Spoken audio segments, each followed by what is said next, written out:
qui va leur permettre ensuite d'exercer ce pouvoir royal et donc d'installer une nouvelle dynastie à partir du Capet.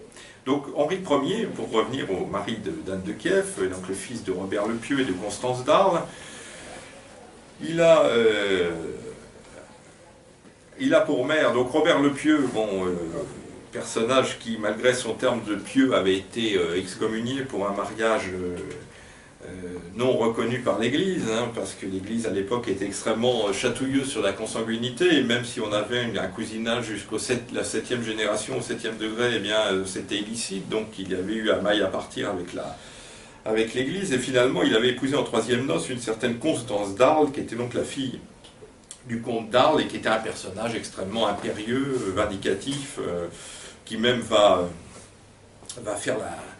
faire la guerre à son fils Henri dans les dernières années du règne de Robert le Pieux.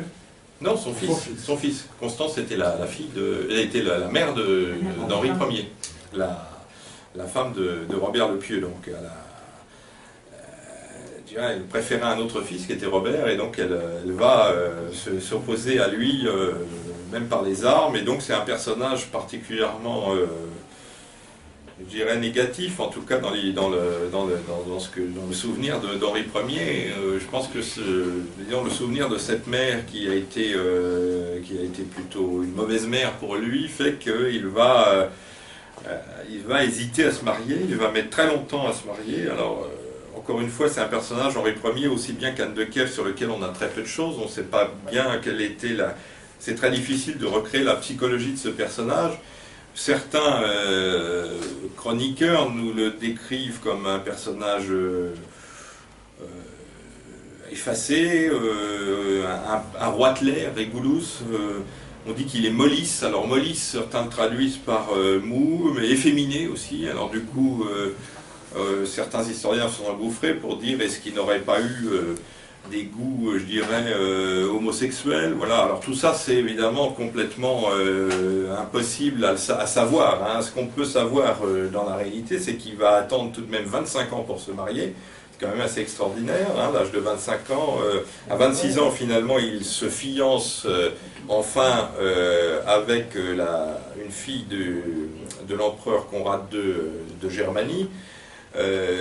Qui n'a que 6 ans, donc c'est des fiançailles encore un peu hypothétiques, il ne va jamais la rencontrer d'ailleurs, et elle va mourir ensuite l'année suivante. Donc l'année suivante, là, il épouse pour le coup, il épouse vraiment donc une autre princesse qui s'appelle aussi Mathilde, ce qui fait que les généalogistes ont longtemps pensé qu'il n'y en avait qu'une. Hein, ils avaient oublié la première Mathilde, qui n'a été que sa fiancée et qui est morte tout de suite, donc il épouse là pour le coup une deuxième Mathilde, qui est Mathilde de Frise, qui n'est pas beaucoup plus âgée puisqu'elle a à peu près 10 ans. Donc il va attendre encore, donc là il a 26-27 ans, il va attendre 1040 pour avoir enfin une fille. Donc il a déjà 30, il est de 1008 lui à peu près, hein, donc il a plus de 30 ans déjà. Bon, c'est quand même assez extraordinaire que ce roi, à une époque où on vivait, quand même la mortalité était quand même relativement rapide même pour les grands seigneurs, d'attendre à 35 ans de se retrouver donc avec une fille, seulement une fille, et ensuite pas de fils. Hein. Et donc cette fille va en plus mourir dès l'âge de 5 ans, et sa première femme Mathilde va mourir également dans la foulée. Donc il se retrouve à 35 ans veuf, sans aucun enfant, avec la difficulté de trouver une nouvelle épouse, parce que, comme je disais, l'Église étant extrêmement sourcilleuse sur les degrés de consanguinité, eh bien, pratiquement toutes les princesses d'Europe sont, d'une manière ou d'une autre, ses cousines, descendent plus ou moins de Charlemagne ou des empereurs germaniques, et donc c'est très difficile de trouver une nouvelle épouse. C'est quand même assez extraordinaire, oui. Voilà, alors on peut poser la chose, il n'y a pas d'explication pourquoi est-ce qu'il a attendu 25 ans pour se marier la première fois, et pourquoi à 35 ans, veuf, il est veuf sans enfant. C'est quand même assez étonnant pour l'époque, d'autant que on imagine souvent que les Capétiens avaient cette idée de procréer, voilà, de créer une dynastie. C'est peut-être une reconstitution a posteriori, hein, finalement, à l'époque. Est-ce qu'il y avait vraiment cette conscience de la nécessité, comme ça, d'avoir des héritiers mâles pour... les choses la mentalité de l'époque était peut-être finalement relativement différente de ce qu'on a pu imaginer par la suite. Toujours est-il qu'à 35 ans, donc il se dit il faudrait peut-être quand même convoler, et donc il entend parler, alors on ne sait pas de quelle manière, de cette princesse de Kiev. Bon, comme j'ai dit tout à l'heure, Yaroslav avait une politique diplomatique très active, il avait marié ses fils et ses filles à travers l'Europe, et donc il y avait déjà des alliances qui faisaient que, je dirais, la Ruthénie n'était pas absolument inconnue même de la France, même du royaume de France. Donc il envoie une ambassade, deux évêques en ambassade, Gauthier, évêque de Meaux, et puis Roger de Châlons, et puis un de ses chevaliers, de ses proches, un certain Gosselin de Chauny, qui était un seigneur picard, probablement vers l'automne 1049. Oui, il a encore attendu, puisque sa femme est morte en 1944, il a encore attendu 5 ans avant de se décider à essayer de trouver une nouvelle femme. Donc manifestement, il n'avait quand même pas l'air d'avoir une attirance extraordinaire pour la gent féminine. Voilà. On ne peut pas en savoir davantage. Toujours est-il que ces évêques vont traverser l'Europe, 2500 km à peu près. Mais en même temps, à l'époque, les voyages étaient finalement n'étaient pas si rares que ça. Il y avait beaucoup de gens qui voyageaient. D'abord, il y avait les pèlerinages, les grands pèlerinages. On allait facilement à Rome, à Saint-Jacques-de-Compostelle déjà, même à Jérusalem. Certains sont allés plusieurs fois à Rome. Il y avait des prélats qui voyageaient, qui circulaient, donc des légats, des ambassadeurs, donc finalement, et puis des commerçants, comme je disais tout à l'heure, il y avait cette grande voie commerciale est-ouest de trafic qui allait donc de Ratisbonne, de Verdun, jusque même sur la Volga, après Kiev, et puis il y avait aussi cette voie est-sud, nord-sud. Donc finalement, les voyages n'étaient pas non plus quelque chose de complètement impossible et complètement, je dirais, original. C'était pas tout à fait anormal qu'on envoie comme cela une ambassade aussi loin. D'ailleurs,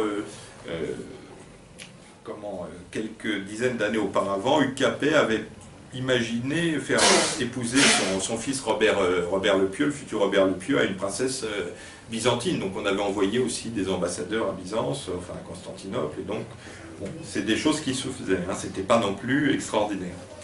Donc ils vont, ces ambassadeurs arrivent à Kiev, on ne sait pas ce qui se passe, mais apparemment les choses s'organisent bien, et probablement qu'elles avaient été préparées à l'avance, et donc là, la jeune Anne de Kiev va revenir vers la France avec ses ambassadeurs. Bien sûr, on n'a pas du tout on ne sait pas du tout ce qu'elle pense de ce mariage, on n'a absolument aucune trace, bien sûr, de sa psychologie ou de l'idée de ce qu'elle peut se faire de son mari, qui est un homme qui a au moins une vingtaine d'années de plus qu'elle n'a bien sûr jamais vu.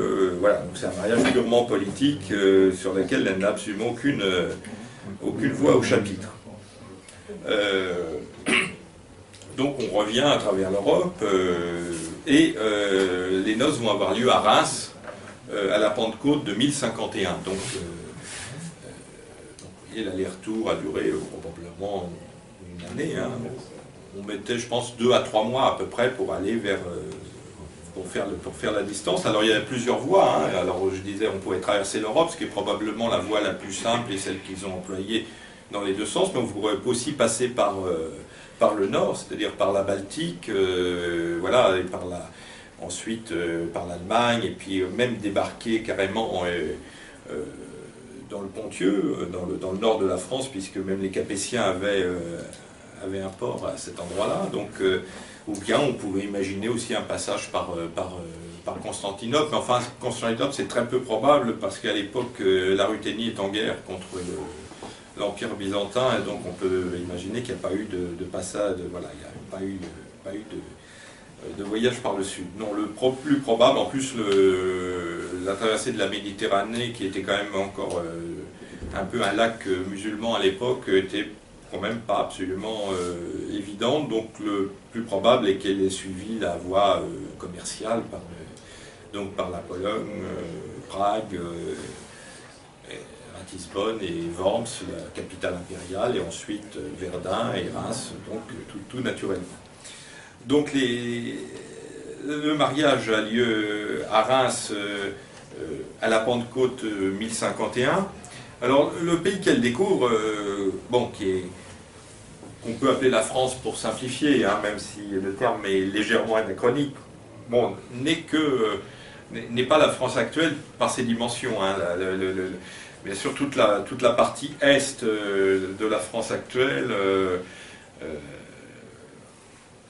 l'Alsace, la Lorraine, la Franche-Comté, etc., sont dans la partie impériale. Hein, donc on a une France qui est beaucoup plus resserrée, mais qui en même temps comprend la Flandre, qui était dans le royaume de France, et même la Catalogne. Donc vous voyez, c'était finalement plus long, mais bien sûr l'autorité réelle du roi sur cet ensemble est tout à fait théorique. C'est-à-dire que le roi, comme je disais tout à l'heure, contrôle directement son duché de France, la France au sens étroit du terme, qui est l'Île-de-France. Hein. Et même il y a une autre acception du terme France, qui est simplement la plaine de France, qui est ce qu'on appelle aujourd'hui la région de Saint-Denis, hein, Saint-Denis en France, Roissy en France, etc. C'est ce qu'on appelait la plaine de France, qui allait de Paris, Romainville, vous voyez, des buts de Romainville jusqu'à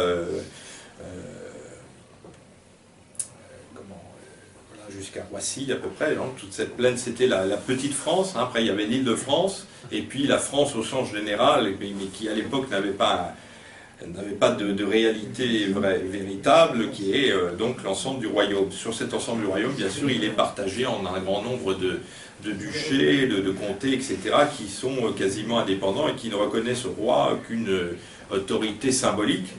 Autorité symbolique qui existe quand même, parce que le roi a un avantage sur les autres, c'est qu'il a reçu l'onction du sacre à Reims, et donc cette onction lui apporte quand même, je dirais, un pouvoir quasi religieux, bon, qui n'est pas un pouvoir de décision réelle, mais qui est quand même un pouvoir qui le place au-dessus des autres. Et donc elle-même, cette France fait 6 millions d'habitants peut-être, hein, dans les limites actuelles, mais c'est très difficile de l'évaluer. Et puis c'est un pays qui est très peu défriché, hein, donc peut-être un cinquième seulement du territoire est mis en culture. Si on le voyait d'avion à l'époque, on aurait vu plutôt une forêt ou des landes avec des îlots de culture plutôt que le contraire. Alors qu'à l'époque romaine, maintenant on sait que même à l'époque gauloise, hein, les récentes fouilles et les récentes travaux archéologiques montrent qu'à l'époque gallo-romaine, une grande partie de la France était cultivée. Au moment des grandes invasions, il y a un recul terrible. Hein. Les villes, bien sûr, se réduisent comme peau de chagrin, et puis la forêt, et puis les landes, les zones incultes récupèrent beaucoup de terrain. Bon, c'est un pays encore peu cultivé, où bien sûr il y a de nombreuses famines, hein, quelques années avant, au début du règne d'Henri, on a des grandes famines terribles, avec même des scènes de cannibalisme, etc., qui sont rapportées par les chroniqueurs, donc c'est une période extrêmement dure. Et en même temps, on est dans une période, alors parce qu'on a souvent parlé des terreurs de l'an 1000, hein, ça c'est Michelet qui racontait ça au 19e siècle. On se rend compte maintenant que ça n'a sans doute pas existé, d'abord parce que les gens ne savaient pas qu'ils étaient en l'an 1000, ce qui était déjà une bonne raison, parce que le compute était quand même assez peu. Les gens vivaient au rythme des saisons, hein, dans les villages, l'année n'avait pas beaucoup de sens, on revenait, il y avait un cycle, je dirais, c'était une réalité cyclique. Les seuls qui comptaient un peu, c'était plutôt dans les monastères, et effectivement, les textes qui parlent de terreur, de peur, d'apocalypse, etc., c'est simplement quelques textes religieux, mais c'est vrai que c'est les seuls qui nous restent. Donc ça a influencé beaucoup je dirais, les historiens du 19e siècle qui ont, avec le romantisme de l'époque, brodé là-dessus. Mais si on regarde les réalités, en fait, on se rend compte qu'il y a plutôt déjà une renaissance depuis le milieu du 19e siècle, du 10e siècle, du 10e siècle, donc après la fin des grandes invasions normandes et autres, et donc c'est qu'on a déjà une reprise, déjà avant l'an 1000, de la du développement économique, avec un développement de l'agriculture, avec bon, on sait qu'il y a beaucoup de construction de moulins, le collier d'utilisation du collier d'attelage, etc. Donc finalement, et puis le fameux construction, ce que Raoul Glaber, le chroniqueur, parle du fameux blanc blanc manteau d'église qui couvre l'Europe. Il ne va pas arriver comme ça par hasard, de manière, je dirais, impromptue. Le 1er janvier 1001 ou 1000, c'est quelque chose qui est déjà commencé avant, et on remplace de plus en plus les constructions en bois par des constructions, aussi bien les châteaux que les églises, par des constructions en pierre, et donc il y a vraiment quand même déjà une amorce de développement. Il y a pratiquement une nouvelle, après il y a eu la Renaissance carolingienne, on a un nouveau, après la période creuse des grandes invasions, on a déjà une reprise qui s'amorce à ce moment-là et qui va surtout se développer donc après au XIIe siècle. Ça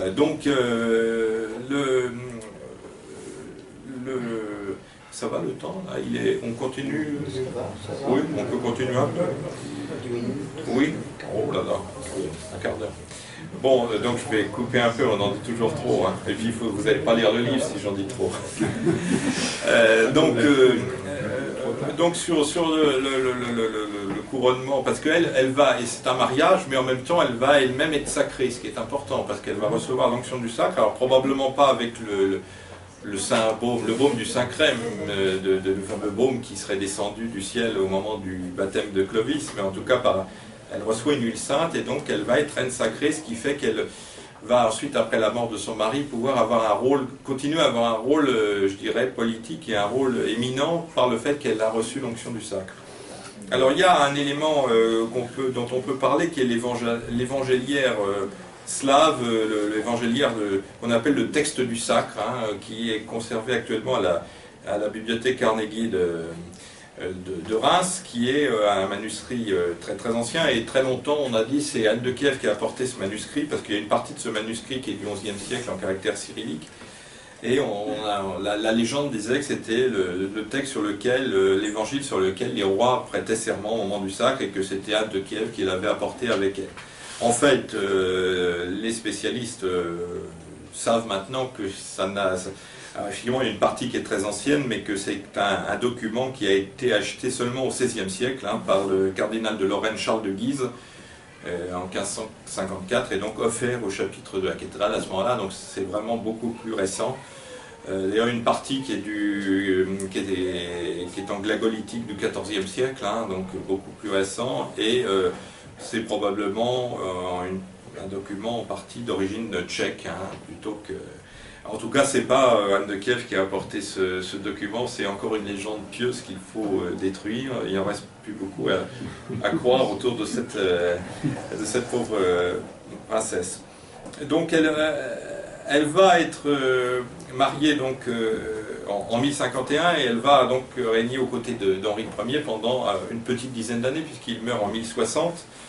Et donc bon, passons un petit peu rapidement, on a très peu d'indications sur son rôle. En tout cas, elle n'apparaît dans aucun document officiel, dans aucune charte, dans aucun acte, dans aucun diplôme pendant les 7 premières années du règne, de son règne, entre guillemets.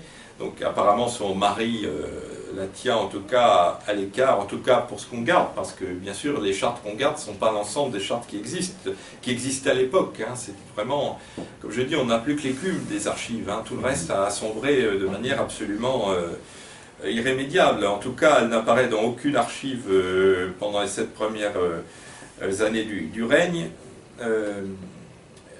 On a les grandes chroniques de France se contentent de dire que la dame qui sainte vie menait pensait plus aux choses spirituelles contemporaines. Ça ne nous dit pas grand-chose. Un autre chroniqueur nous dit qu'avec elle, le roi vivait heureusement. Bon, tout ça, c'est quand même pas extrêmement... ça ne nous informe pas beaucoup. Ce qu'on peut imaginer, c'est qu'elle a mené la vie bien de la cour royale de l'époque, qui était une vie itinérante, puisqu'il n'y a pas de capitale fixe, hein. Si Paris commence à reprendre... ce rôle de capitale qu'il avait à l'époque des Mérovingiens, c'est pas en tout cas la résidence unique et principale des rois. Henri Ier circule, ne serait-ce que d'abord pour vivre de son bien, puisque en fait la cour vit va de ferme en ferme et finalement on consomme sur place le blé, les œufs, les poules, etc. C'est tout à fait, c'est très simple en fait, hein, encore comme fonctionnement. Donc c'est une vie itinérante entre Étampes, Dreux, Orléans, Senlis, Paris, voilà, qui sont les différentes résidences que la cour royale, donc l'ensemble, que le roi et puis ses officiers, hein, donc il y a le sénéchal, le connétable, le chancelier, etc., qui sont des noms ronflants, mais qui recouvrent finalement des choses assez simples, hein, parce que ils vivent pas, ce ne sont pas des gens qui vivent à l'époque sur un pied extraordinaire. Comme je disais, le roi de France est loin d'être le seigneur le plus riche de son royaume. Et donc, voilà, cette reine va avoir cette vie un peu nomade qui est la vie des grands seigneurs de son époque. À l'époque, un palais, pour utiliser un terme un peu ronflant, se partage en trois grandes parties. Il y a la cour, la grande salle principale qu'on appelle l'aula, hein, en latin. Il y a la capella, donc la chapelle, partie religieuse, et puis la camera, les camerae, les chambres, donc, qui sont la partie privée du seigneur, de la reine ou du roi. Mais je dirais que le tout venant, si vous avez vu le Seigneur des Anneaux, d'ailleurs, on le voit bien à un certain moment, le tout venant, le soir venu, dort n'importe où dans la grande salle, on s'installe un petit peu partout, voilà. D'ailleurs, il y a une anecdote assez amusante dans Helgaud de Fleury, qui est le chroniqueur de Robert Ier. Robert Ier, un jour, donc, dormait comme ça dans un de ses palais, je ne sais plus si c'était à Orléans ou ailleurs, ou à Poissy, et il se lève le matin pour aller à la messe et puis il voit dans un coin un couple qui était en train de forniquer, enfin d'avoir des relations coupables. Alors, bon, pieux et chaste, enfin en tout cas prude, il jette son manteau sur le couple pour quand même les cacher un petit peu, et puis donc il continue à la messe. Aller à la messe. Donc vous voyez, il y avait une espèce de, je dirais, les gens vivaient un peu, c'est vraiment une vie de nomade, un peu assez peu organisée. Enfin, c'est assez loin de la cour de Versailles, même si à la cour de Versailles, il se passait aussi des choses parfois tout à fait étranges. Donc, elle va, cette reine, donner 3 fils à son mari, ce qui est finalement ce qu'on lui demande, d'être féconde. C'est la première qualité qu'on lui demande, hein. Donc, le premier se prénomme Philippe, le deuxième Robert, qui va mourir dès l'âge de 7-8 ans, et puis le dernier Hugues, qui va devenir comte de Vermandois, puisqu'il va épouser l'héritière du comté de Vermandois. Alors Philippe, qui est donc l'aîné, qui naît à peu près 1 an après le mariage, dans le premier semestre 1052, c'est un prénom original et rare en Occident, hein. D'abord parce que chez les Capétiens et les Robertiens avant, il y avait 2 prénoms qu'on utilisait, qui étaient Robert et Hugues, et qu'on donnait pratiquement exclusivement, avec Eudes aussi, mais enfin qu'on donnait pratiquement exclusivement aux garçons. Et là, on voit apparaître ce Philippe, qui est un prénom qu'on trouve très peu en Occident à l'époque. Il y a peu de Saint-Philippe. Le seul qu'on retrouve, c'est Saint-Philippe de Zèle, qui est un missionnaire anglo-saxon qui avait été ermite dans le Palatinat au 8e siècle et qui est mort près de Worms. Donc là, il y avait un lieu de pèlerinage. Et moi, je fais l'hypothèse, j'émets l'hypothèse dans le livre que finalement, lorsqu'elle est revenue de Kiev, elle est passée à Worms, donc à la cour impériale, et elle est peut-être passée dans ce lieu de pèlerinage à Saint-Philippe, puisque aujourd'hui encore, Saint-Philippe de Zèle est prié pour la bénédiction des enfants. Donc on peut imaginer qu'elle est passée là et qu'elle a dit, qu'elle a fait un vœu en disant si j'ai un garçon, un premier garçon, je lui donnerai le prénom de Philippe, parce que l'idée qu'elle aurait rapporté ce prénom de Ruthénie ne tient pas beaucoup, d'abord parce qu'il n'y en a pas du tout à l'époque à Kiev,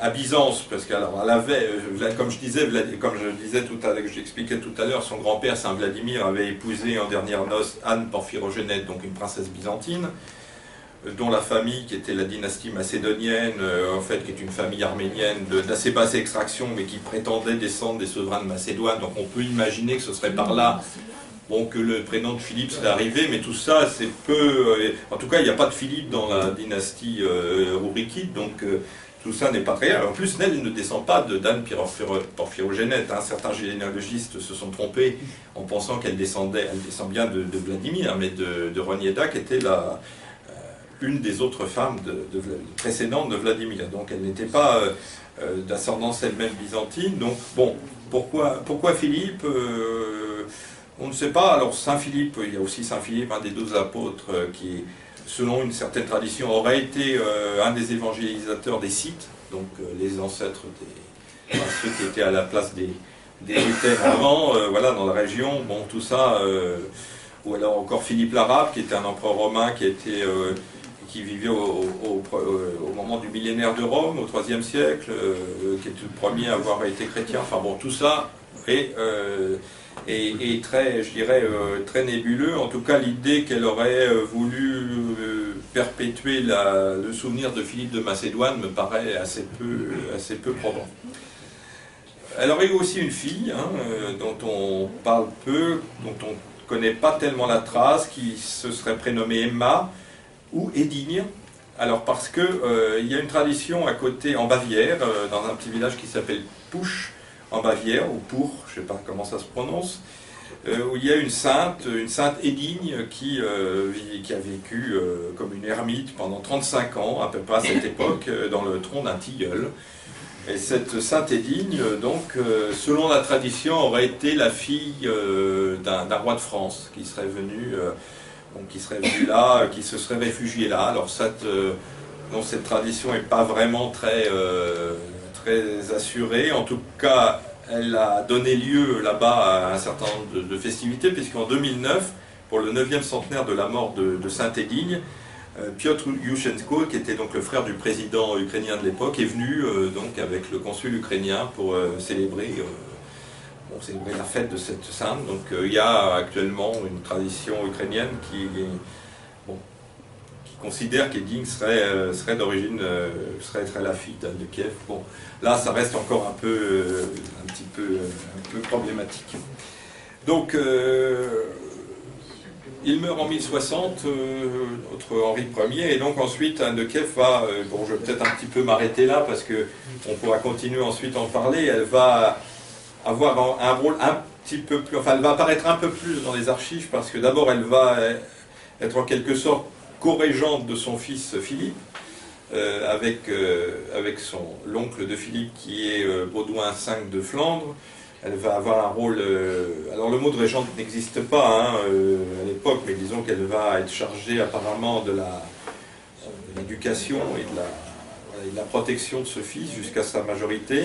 Mais très vite, bien sûr, elle va faire une chose qui va la mettre un petit peu à l'écart, c'est qu'elle va se remarier. Alors, elle va se remarier avec un certain comte de Valois, Raoul de Valois, un personnage un peu sulfureux, seigneur aventureux, qui est turbulent. On ne sait pas vraiment bien pourquoi il va faire ce second mariage. En tout cas, c'est un mariage scandaleux parce que le comte de Valois se débarrasse de sa deuxième femme, parce qu'il avait déjà été marié 2 fois. Enfin, il se débarrasse, il congédie sa deuxième femme pour épouser la reine. Donc tout ça fait que l'ancienne femme va jusqu'à Rome pour se plaindre de cette répudiation. Enfin, tout ça fait qu'on a quand même pour une fois un petit peu de documents. Merci, le scandale nous permet d'apprendre un petit peu de choses sur Anne de Kiev, là, à travers ce scandale de son remariage. Bon, on a quelques lettres du pape, des évêques pour expliquer tout ça. On ne sait pas bien pourquoi il l'a épousée. Il avait le même âge que son mari, il avait 20 ans de plus qu'elle aussi. Bon, alors évidemment les femmes vont dire que c'est un mariage d'amour, je dirais que ça c'est... Il était peut-être plus viril qu'Henri Ier, qui était mollisse, comme on a dit tout à l'heure, je ne sais pas, bon peut-être, imaginons ce qu'on veut, en tout cas, elle disparaît un petit peu de la circulation jusqu'à la mort de son mari en 1074, de son deuxième mari. Entre-temps, elle va avoir fondé cette église, ce monastère de Saint-Vincent de Senlis, hein, qui existe toujours, mais qui n'est plus un monastère aujourd'hui, qui est un lycée catholique. Donc toujours un peu religieux quand même, mais donc elle va Elle va aussi apparaître à travers cette fondation parce qu'on a gardé la lettre de fondation qu'elle a écrite, ou au moins elle a dictée, ou qu'elle a inspirée, où elle explique les raisons pour lesquelles elle fonde ce monastère, et donc elle parle un peu de sa spiritualité, qui est une spiritualité encore très orientale finalement, hein. Donc on peut imaginer qu'elle est venue d'Orient qu'elle est venue de Kiev avec probablement des moines ou des prêtres, des chapelains, des aumôniers, voilà, qui lui ont gardé cette éducation qu'elle avait eue des églises d'Orient, puisqu'elle elle met cette fondation sous l'invocation de la reine, de la mère de Dieu, hein, de Marie, mère de Dieu, qui est la Théotokos, qui est donc vraiment une appellation pour la Sainte Vierge, qui est quand même assez orientale, puisqu'en bien sûr c'est catholique aussi, enfin je veux dire c'est aussi, c'est chrétien, la mère de Dieu c'est aussi à Rome, ça peut être aussi romain si on veut, mais en tout cas c'est une appellation qui est quand même beaucoup plus grecque, qui désigne la Vierge Marie vraiment comme Mère de Dieu, alors qu'en Occident on dirait plutôt la Sainte Vierge ou Notre-Dame, voilà. Donc l'appellation Théotokos c'est quand même beaucoup plus grec. Et puis aussi du précurseur, ceux qui appellent le précurseur, donc le Saint Jean-Baptiste, qui est aussi une appellation qui est quand même beaucoup plus, qui vient plus du côté oriental du christianisme, qui donc dénote qu'à travers ce séjour en Europe occidentale, en France, elle avait quand même gardé, je dirais, ses racines orientales assez vivantes. Alors elle va mourir à une date inconnue, comme elle est née à une date inconnue, on ne sait pas où elle est enterrée. Certains prétendent qu'elle serait retournée à Kiev, ce qui est peu probable, enfin on n'a pas vraiment d'indication là-dessus. Il y a simplement un chroniqueur qui dit qu'elle est allée mourir sur le sol natal, mais enfin bon, chroniqueur anonyme qui dit ça sans aucun élément de probant. On a cru retrouver son tombeau au XVIIe siècle, et on s'est rendu compte que ce n'était pas du tout le sien. Donc voilà, on a absolument, elle apparaît, je dirais, dans les brumes, elle meurt dans les nuages, on n'a absolument aucune certitude sur cette femme, mais bon, à travers elle, quand même, on peut évoquer une époque, ressusciter une époque qui est peu connue, et puis aussi évoquer un pays qui est la Ruthénie, qui est un pays qui, je dirais aujourd'hui, et à travers Anne de Kiev, finalement, aujourd'hui,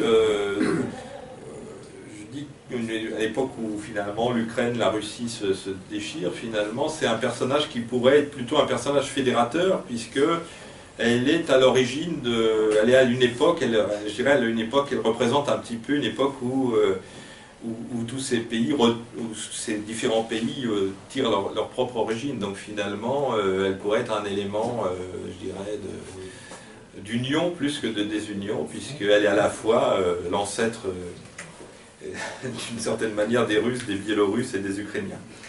Voilà. Si vous voulez, on peut passer aux questions. Merci Philippe, oui.